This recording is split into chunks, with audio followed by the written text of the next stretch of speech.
5, 4, 3, 2, 1. Puck short.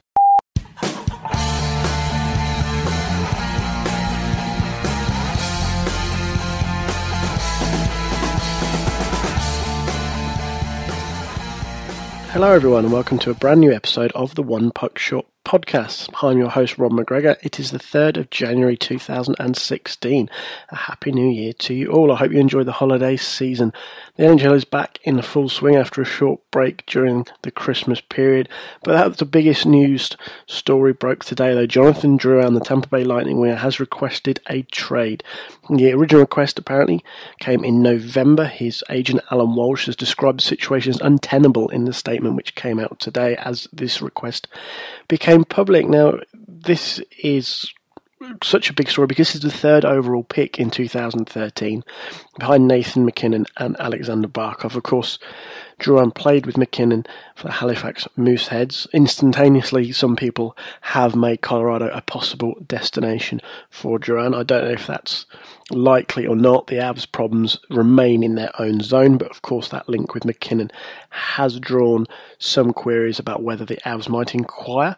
But as I said, it's a very strange situation so soon into Drouin's career. He made his NHL debut last season. He played 70 games, had 4 goals and 32 points, which was a little disappointing perhaps. He's a little more of a playmaker perhaps than a goal scorer, but still, the guy taken 3rd overall, they probably expected more from, especially considering what MacKinnon, Barkov and Seth Jones, who went 4th in that draft, have all managed to achieve.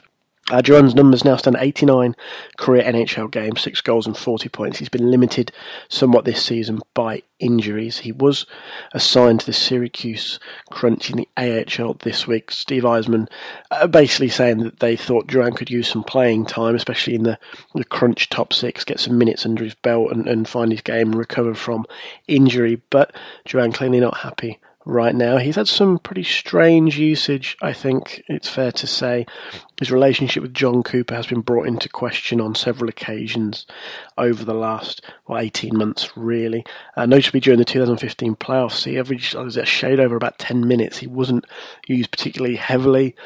In terms of the number of shifts per game, he averaged less than Brian Boyle. Now, all these things are not what you would expect of someone taken 3rd overall, and that's the overriding point here. He was a high draft pick seemingly with a very high offensive skill set, but his defensive game seems to have left a little bit to be desired, and that has put him on a collision course with Cooper most notably. And it's just such a difficult situation because he's an RFA in 2017, so he has another year left on his rookie contract, but as a restricted free agent, really Tampa Bay hold most of the cards here because, as a few people have put it, he can request as many trades as he likes. The real power here lies with the Lightning and Steve Yzerman. And of course, Steve Yzerman is also dealing with, well, I say dealing with, that may be the right term, but Steven Stamkos' contract extension with Stamkos, an unrestricted free agent in the summer. They don't want to lose Jonathan Drouin.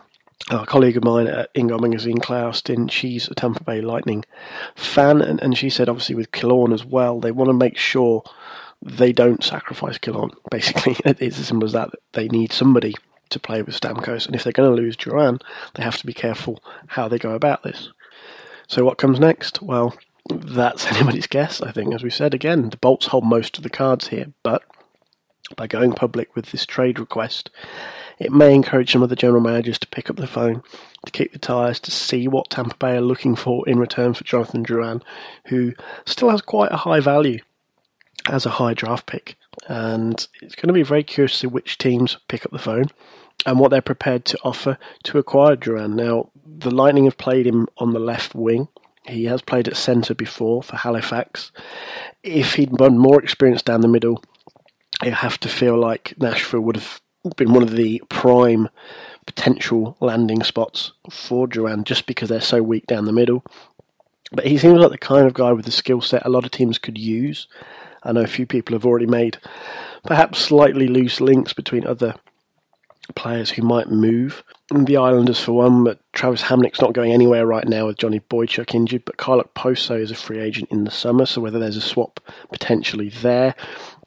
Though some Islanders fans have pointed out that many were of the opinion Nino Niederreiter was some kind of entitled, spoilt brat, but now Jonathan Drouin is the saviour, even though he's behaved in a similar fashion to Niederreiter, where he wants to be in the NHL, basically. So whether there's any legs in the Islanders rumour, I don't think there is right now, but again, with this information in the public domain, things may change. And you look elsewhere, in Winnipeg maybe, they've got Andrew Ladd and Dustin Byfuglien to sign. If one of those is clearly not going back to Manitoba, maybe they talked to Steve Yzerman, because, again, if nothing else, maybe they want to pick up Byfuglien for a playoff run and are happy for the Drouin situation to be passed over. But the danger there is that the Lightning lose a top asset for a playoff rental, albeit potentially a very good one.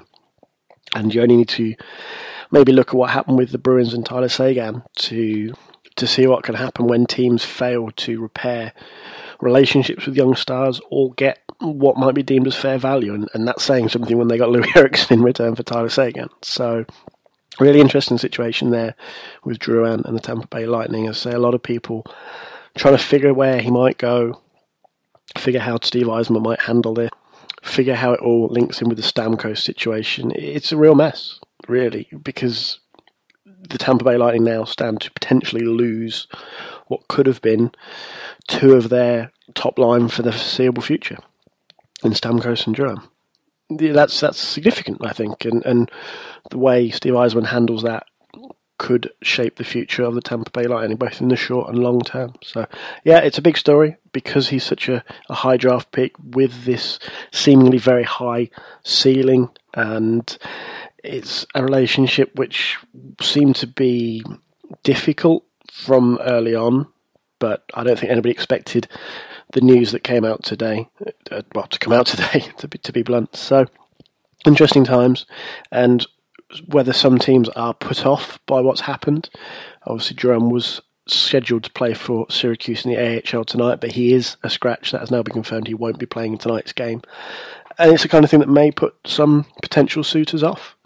And, they don't want guys who are going to try and dictate where they fit into a team's depth chart and on the lineup. So, very interesting situation there, and one that the whole hockey world will be monitoring very carefully, I'm sure.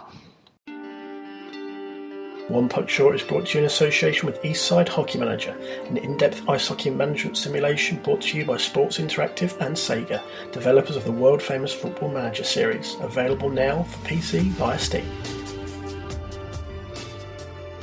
Two phrases I never thought I would be saying in the same sentence. John Scott, All-Star. Yes, the Coyotes enforcer was the highest vote getter in the fan vote to select the captains for this year's All-Star game in Nashville. John Scott will be joined by Jaromir Jagr of the Florida Panthers, Patrick Kane of the Chicago Blackhawks, and Alexander Ovechkin of the Washington Capitals as the divisional captains, as they are, at the tournament, it's a tournament, in Nashville in a few weeks' time. A lot of people not impressed by this, with many saying that Scott's election, shall we say, as captain, threatens the integrity of the All-Star game, but many people have responded with a simple question of what integrity did the All-Star game actually have, mostly tagging such replies with pictures of Alexander Ovechkin wearing a fishing hat and sunglasses. And I can kind of see both sides of this argument, I must be honest, and I kind of like the Scott campaign in a sense. It was fun, it was kind of goofy, and that's maybe where we're at with the All-Star game right now. It's seen as this sort of weird, really glad-handing type thing for the league where the hockey itself isn't actually very good. The skills contest can be a lot of fun. The draft they did on the Friday night, I think it used to be, was also kind of a lot of fun because players were allowed near the bar, and that made for some delightfully candid moments which many people don't normally see from NHL stars. So they enjoyed that element of it, and the fan vote obviously meant fans could get involved, even though people are now getting kind of crotchety and telling people to get off their lawns, yelling at clouds and saying John Scott should not be there. Well, you know what, if you're going to try and make fans care, you've kind of got to let them have their fun as well at times. This isn't something that couldn't be perhaps dealt with. You need to look at ways to make the game interesting to existing fans as well. And a few people have said, the NHL wants to attract new fans using the All-Star Game and make it a fun, happy time for kids and get all the best players together and all this sort of stuff. And while it kind of does that, it's also kind of lame. So they're battling to find a way around that, what the best solution is to make the All-Star Game relevant and achieve the goals the NHL wants it to achieve. So some of you may have seen a blog piece I penned on the One Puck Short blog before, onepuckshort.wordpress.com, about the idea of combining this fan vote for captains with a sort of fantasy draft. And basically you allow the fans to select the 4 captains, and then the 4 captains select their teams. Currently, or for this year's All-Star Game weekend, the NHL Hockey Ops will select the other 40 players. Well, as I said, why not let the captains choose? It's pretty simple. You say to them, you have to have one representative from every team in your division. Other than that, have at it. And let them pick. Let them pick who they want to take and, make it fun. Because most guys are going to pick the fun players to watch. They're going to pick the Johnny Gaudreaus, Tyler Sagans, probably Jamie Benn, Crosby, Malkin, whoever. They're going to pick these fun players. And that's really what people want to see. The 3-on-3 tournament idea I quite like. But, yeah, all the kind of toy throwing over John Scott being there, it's kind of, I don't know. Given how silly the All-Star Game can be, yelling at clouds about it is equally kind of silly, especially when Jaromir Jagr said he didn't want to win the vote either. Nobody seems to be up in arms about that. This is a guy who said he actively doesn't want to play 3-on-3 because he thinks it'll kill him, and then responds after being voted captain that he was worried about 3-on-3, now he's worried about having to fight John Scott. The whole thing's kind of weird. Patrick Kane, obviously, with the accusations levelled at him over the summer, that went away. A lot of people aren't happy with the optics of Kane being a captain either, and that seems to have fallen on deaf ears slightly as well. Yeah, I mean, maybe this isn't what the NHL wanted for the All-Star Game this year, but this equally is perhaps what they have sown with the way things have been with the event over the last few years. Just a quick note on the Winter Classic that took place on, what day was it? Friday, because it was. I'm losing complete track of what day it is at the moment with the holiday break, so I apologise for that. Friday's Winter Classic between the Montreal Canadiens and the Boston Bruins. Montreal comfortable winners, I think it's fair to say, in the end, and kind of proof these games work best when both teams turn up. The Bruins were poor for really 90% of the game, maybe 95% if you want to be really harsh. Tuukka Rask probably saved them from being absolutely shellacked. His numbers at the end of the game were not a fair reflection of the way he played. Matt Bleskey had a decent game, but the Bruins just... the Jimmy Hayes fight with Lars Eller, who's less likely to fight than... I can't think of another person who's less likely to fight than Lars Eller. So, the whole thing was not great from a Bruins point of view. But it seemed like a good event, well received, and the masks painted by Dave Gunnarsson and Sylvie Marcialo were excellent, and they don't get enough credit for this, so I'm going to slightly go off at a tangent here, and I apologise for that, but Sylvie Marcialo did some absolutely fantastic work on Ben Scriven's mask. She turned that around in 24 hours to get that ready in time for the game, even though he didn't play, and also the Tuukka Rask mask that all the New England and Boston media were going mad over. She got no credit from the club for that, and that was extremely harsh on her because it was such great work, and the club wanted to keep that under wraps, until nearer the game to maximise the impact, and then to not name Sylvie was very unfair. So, yeah, finding that corner a little bit because it frustrated me, given such high quality work that she does for a lot of NHL netminders. So, but yeah, anyway, I put together 5 thoughts from the Winter Classic again on the blog. One of those was that the game does work when both teams turn up, and I didn't think the Bruins played particularly well, really, especially that first period. They were all non-existent. It was embarrassing to a point. One other thing that stood out to me was that Gary Bettman, in an intermission interview, said that he felt they owed Winnipeg an outdoor game. And again, much like the Drouin talk earlier on, it set people pondering what that might entail. Does it mean Jets Coyotes, which would be a great game for everybody who wishes to troll such things out there. You've also got potentially maybe Jets Wild. I know some people feel that is a burgeoning rivalry there, potentially, especially being in the same division and battling for playoff spots.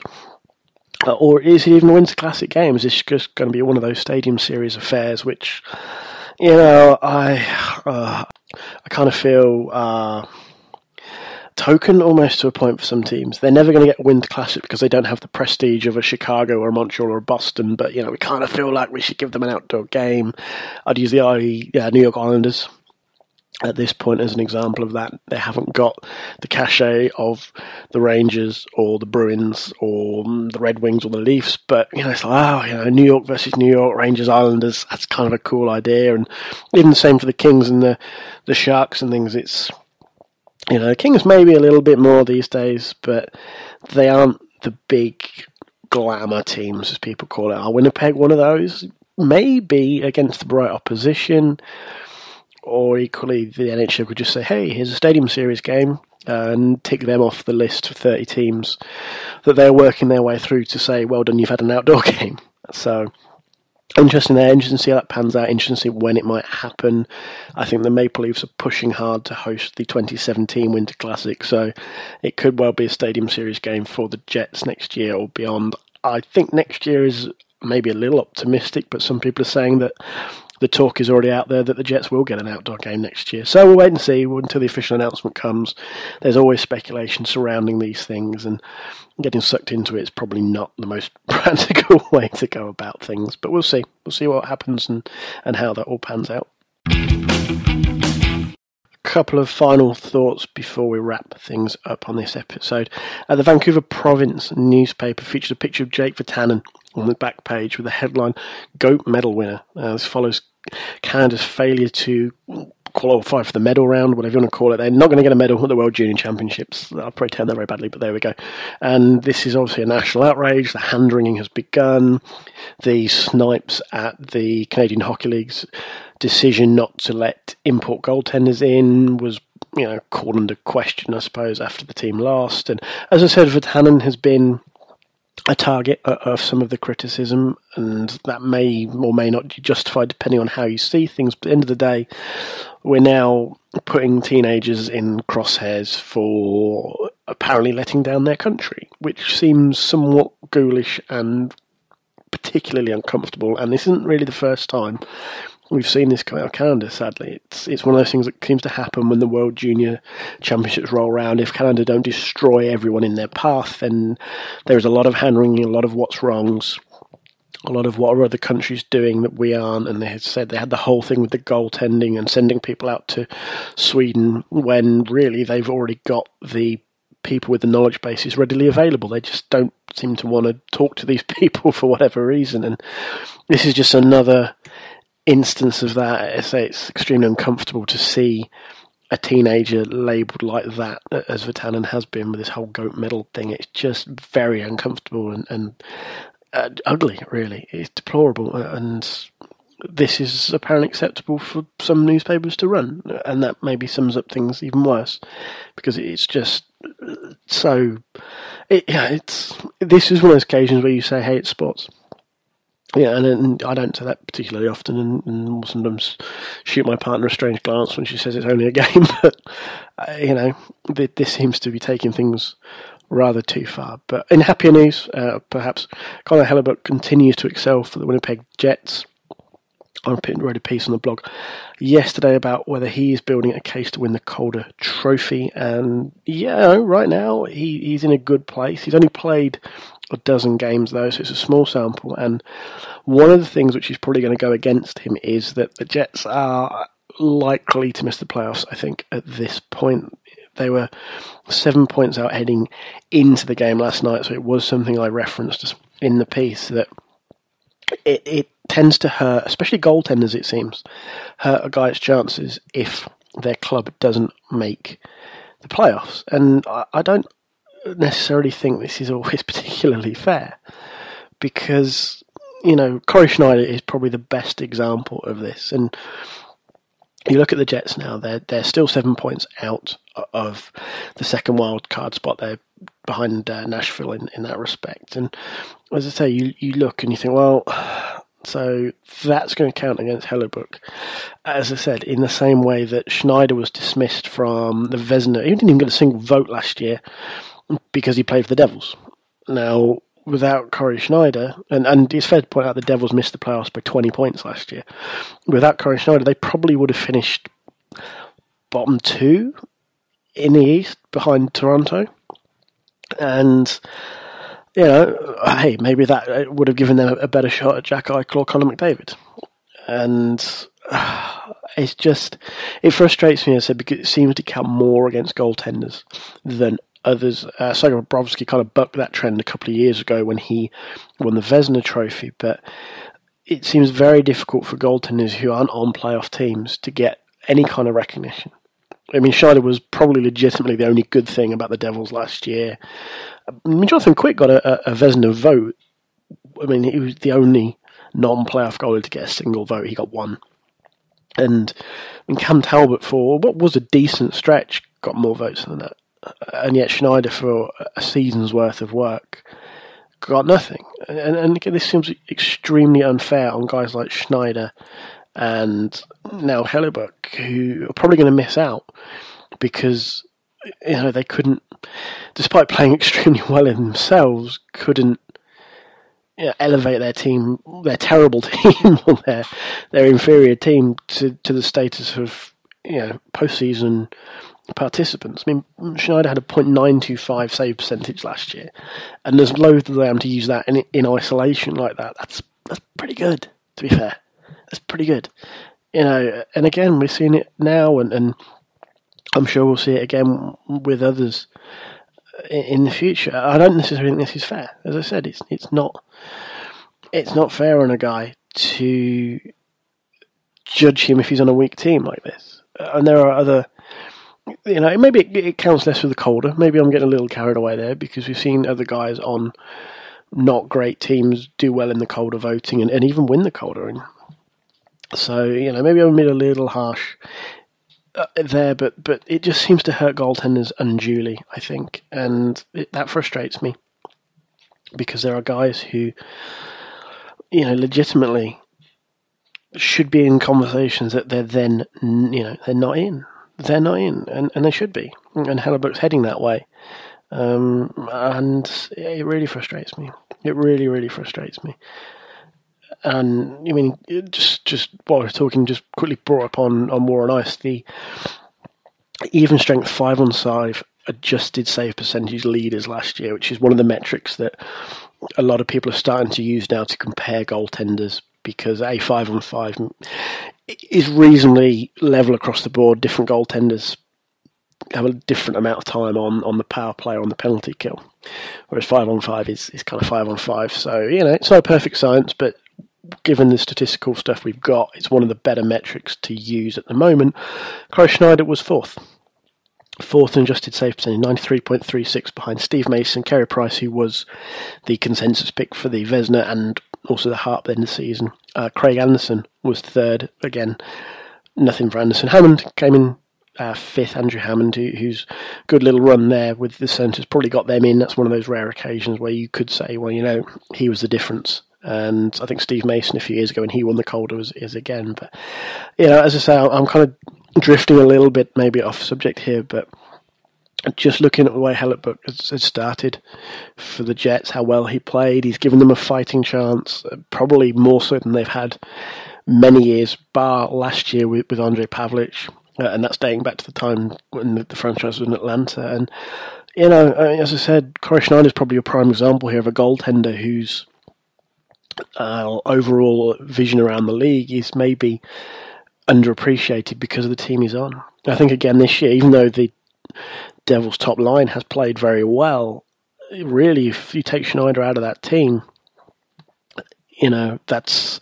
probably not a playoff team right now, and going to be nowhere near it. I don't think they're probably sort of 5-10 points outside of the wildcard spots without Corey Schneider. And a great point one of my colleagues at InGoal, Paul Campbell, made is if you put Carey Price on the Devils last year and put Schneider on the Canadians, you know, Schneider probably might have been the Vezina winner and Price probably would have been on the golf course come April. So, that's an interesting way to look at it. And it might not be the most wild statement to make. I don't think it is. I think Paul's onto something there. So, stick to Paul. Way to go, Paul. But yeah, it's just a frustration of mine. And writing the Hellebuyck stuff and reading some of the statistical numbers he's putting up, and obviously the eye test he's done pretty well on as well. It just frustrated me that he does seem to be being dismissed by some because the Jets look like it's missed the playoffs, and that seems unfair. Because, legitimately, if he carries on like this, he should be in that conversation. As I said, small sample size right now, it's only 12 games. But if he plays maybe 40 games, I think he can play up to 57, including last night. So, he could play up to 57 games this year. If he actually plays 40 of them and plays really well, it's a big ask, only in less than half a season's work. But, legitimately, you could say he should be in that conversation, but I think he will be dismissed too easily because the Jets are going to miss the cut. One puck short. Okay, that about wraps it up for this week. Thank you to everybody for tuning in. I hope you enjoyed the show.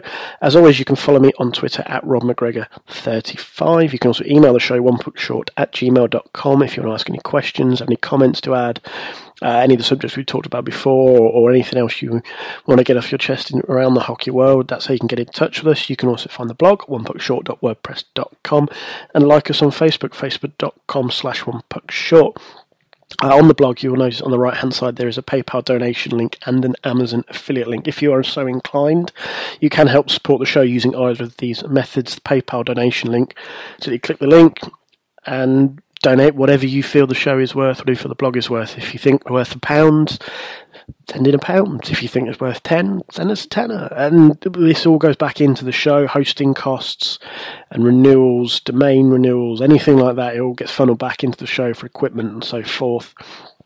As I said, it's there for those who wish to help. The Amazon affiliate link, similar-ish. It all gets funneled back into the show. Click the link, takes you to Amazon's homepage. You shop in the normal way.